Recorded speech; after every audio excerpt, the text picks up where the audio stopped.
Iniciamos el segundo debate de esta noche en Razón de Estado. Vamos a hablar sobre coyuntura política a menos de 20 días del proceso electoral. Para ello contamos con Philip Chicola, director del área política de la Fundación Libertad y Desarrollo, José Ardón, politólogo y analista político, y Celia Luna, investigadora del Departamento Sociopolítico de ACIES, todos politólogos. Muchas gracias por acompañarnos en Razón de Estado. Philip, iniciamos contigo. ¿Cómo explicar que Sandra Torres haya obtenido un 25% de votos en la primera vuelta electoral, Yamatei más o menos un 13%, pero que la encuesta publicada la semana pasada por esta casa, por Fundación Libertad y Desarrollo, diga que Sandra Torres ahora se encuentra en segundo lugar con 33% de intención de voto y Alejandro Yamatei con un 40%? ¿Es posible? ¿Qué lo explica? Un par de datos muy puntuales. Primero, en el año 2019, 2015, en primera vuelta Sandra Torres obtuvo 976,000 votos, más o menos. Ahora en 2019 obtiene 1,100,000 votos, es decir, Sandra Torres en 4 años, es cierto, sube de 19 a 25%, pero en votos brutos, entre comillas, solo creció 130,000 votos. Segundo, Sandra Torres tiene un gran problema como candidata: sus negativos. En la última encuesta, 37% de personas señalan que tienen una opinión negativa de Sandra Torres, ya sea que tienen una mala opinión, 25%, y otro 12% que tiene una muy mala opinión de ella.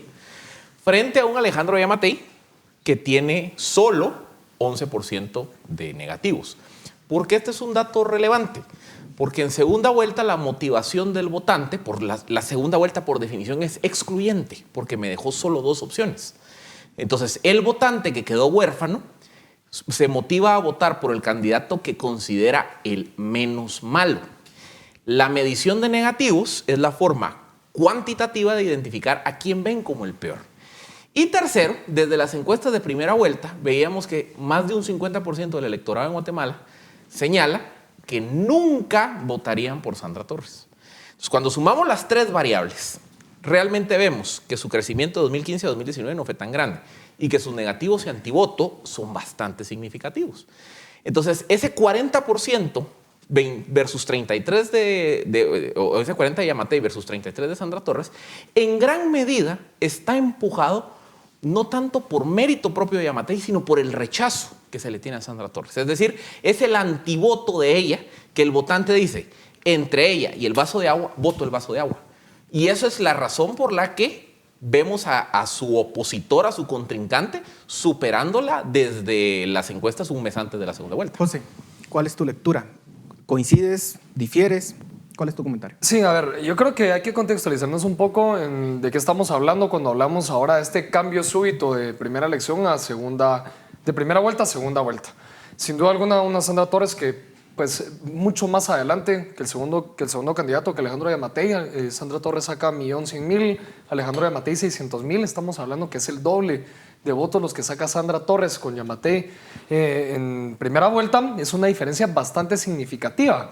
Yamatei tiene que duplicar la cantidad de votos, convencer a todas esas personas que por alguna razón u otra no votaron por él en primera vuelta, que salgan a votar. Primero, que salgan a votar, y segundo, que voten por él, porque tienen 3 opciones: votar por candidato A, Yamatei; candidato B, Sandra Torres, o pueden votar nulo, blanco, o no ir a votar, que es no votar por ninguno. Entonces, Yamatei tiene un reto, sin duda alguna, bastante difícil en esta segunda vuelta, lograr convencer a todo el electorado que no ha logrado convencer en las 3-4 elecciones que ha participado. Entonces, yo creo que sí miro ese reto que podría significar que Yamatei no va a crecer tanto como lo estamos viendo en estas encuestas, que sin duda alguna, pues si te presentan, llegan a tu casa, te preguntan por quién vas a votar, tal vez sí, estando ahí, votas por Alejandro Yamatei.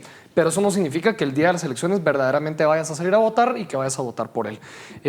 Segundo, yo creo que hay que considerar el tema del antivoto de Sandra Torres. Sin duda alguna, Sandra Torres tiene un gran antivoto que podría efectivamente volverle a quitar la presidencia, o al menos evitar que llegue, pero también hay que tener muy claro el contexto, porque estamos hablando de, por ejemplo, una Sandra Torres que en las elecciones pasadas llega en segundo lugar con un Jimmy que llega bastante fuerte y duplica sus votos efectivamente, que es lo que tendría que ser Yamatei en esta segunda vuelta, logra duplicar sus votos y arrasa por mucho con Sandra Torres. Si partimos de ese escenario en donde incluso Yamatei duplica sus votos y Sandra crece un poco más, estaremos hablando de una elección que va a estar sumamente pareja, en donde incluso Sandra Torres podría llegar a ganar. Entonces, sin duda alguna, Yamatei depende mucho de esa capacidad de movilización de las personas.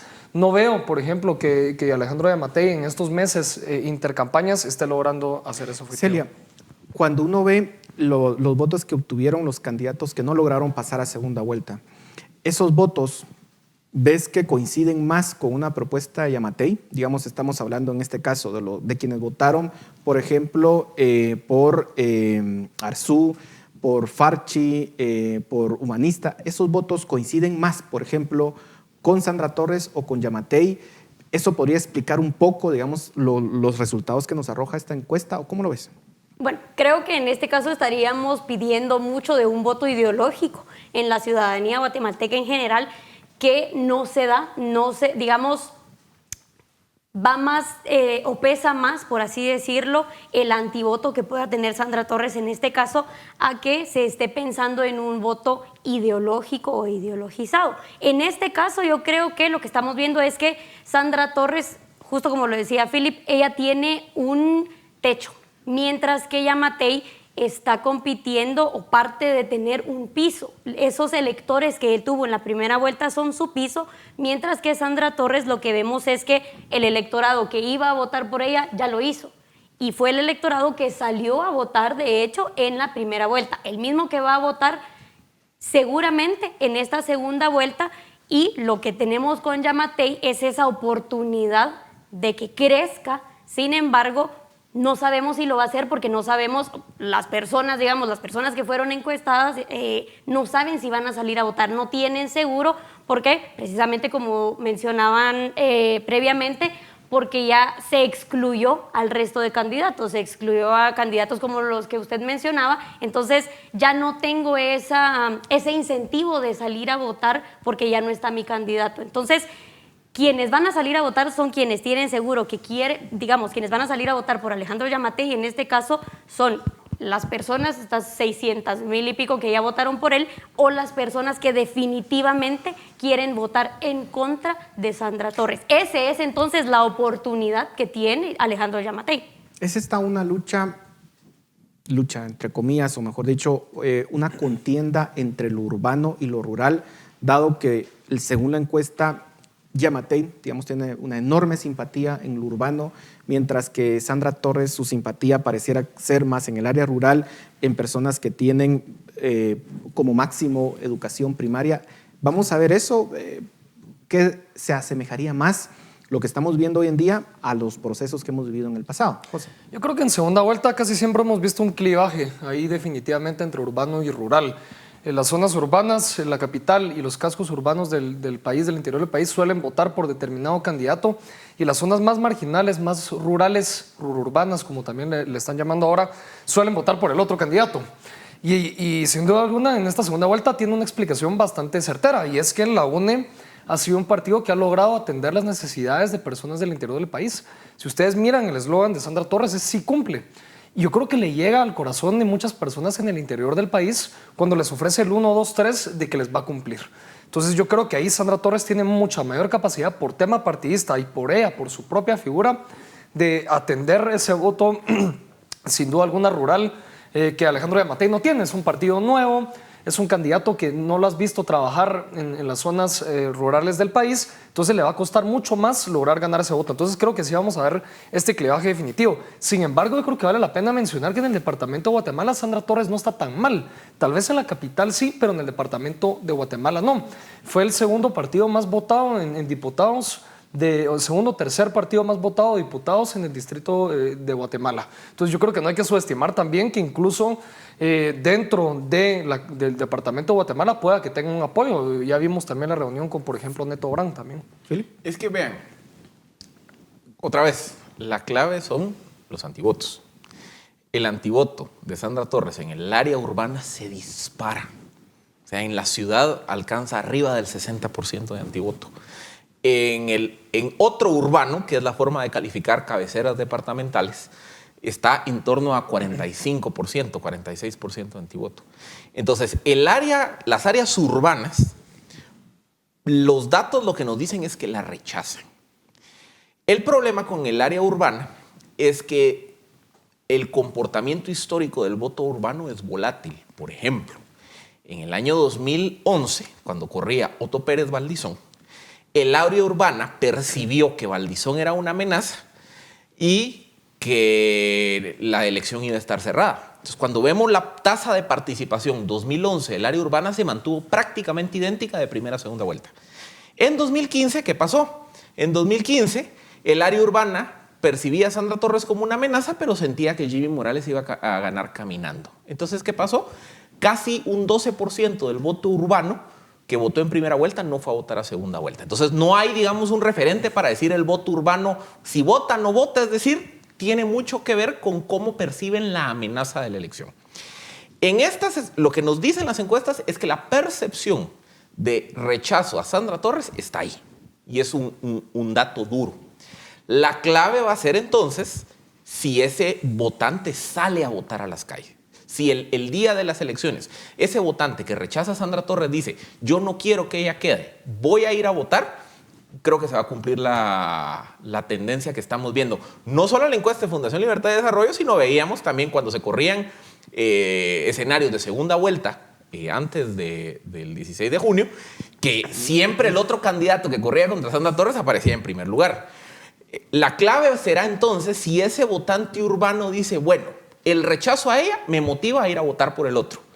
Si en cambio el votante urbano dice, ella no me cae tan mal, pero me da pereza ir a votar y se queda en su casa, ahí sí el voto movilizado del área rural la puede colocar a ella en una posición de ventaja. O sea, creo que la participación va a ser más la variable que determine el resultado de la segunda vuelta.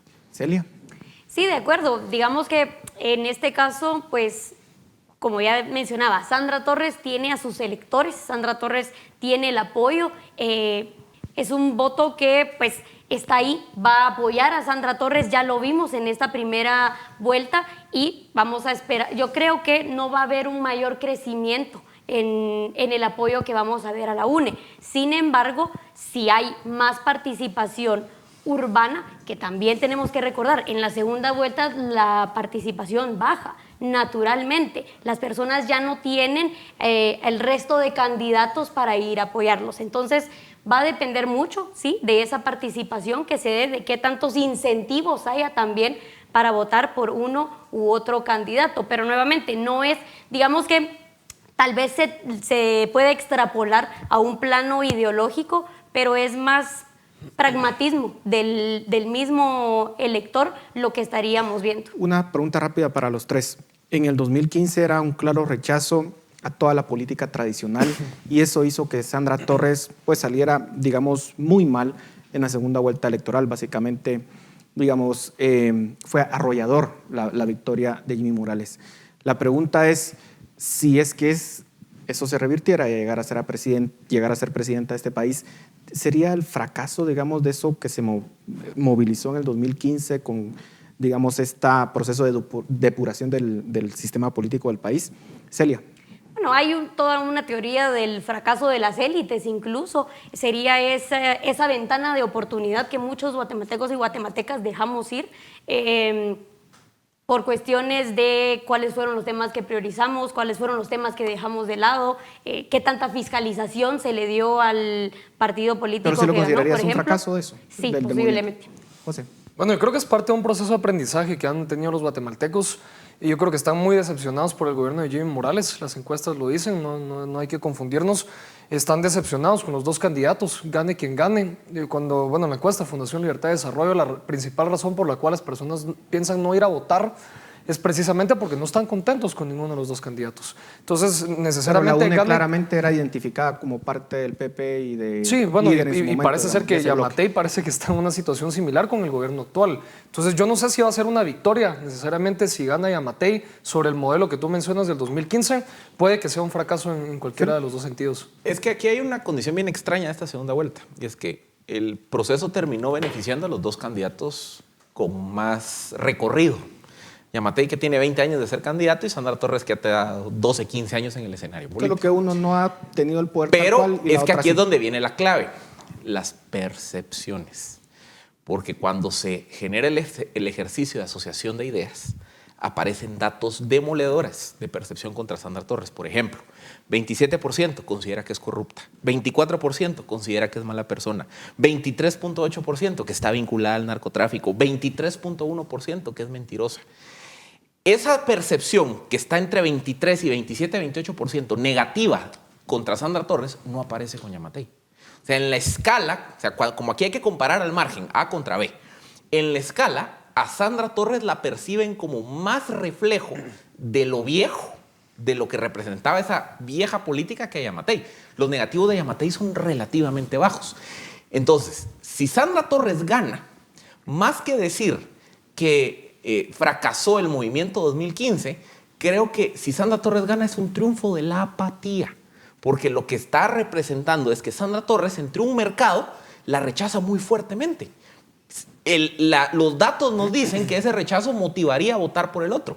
Si ella gana, es que el ciudadano dijo, entre ir a votar y quedarse en su casa, ganó quedarse en su casa. O sea, sería más que nada un reflejo de la ciudadanía que del sistema político. Bueno, y se nos terminó el tiempo. Gracias por sus comentarios.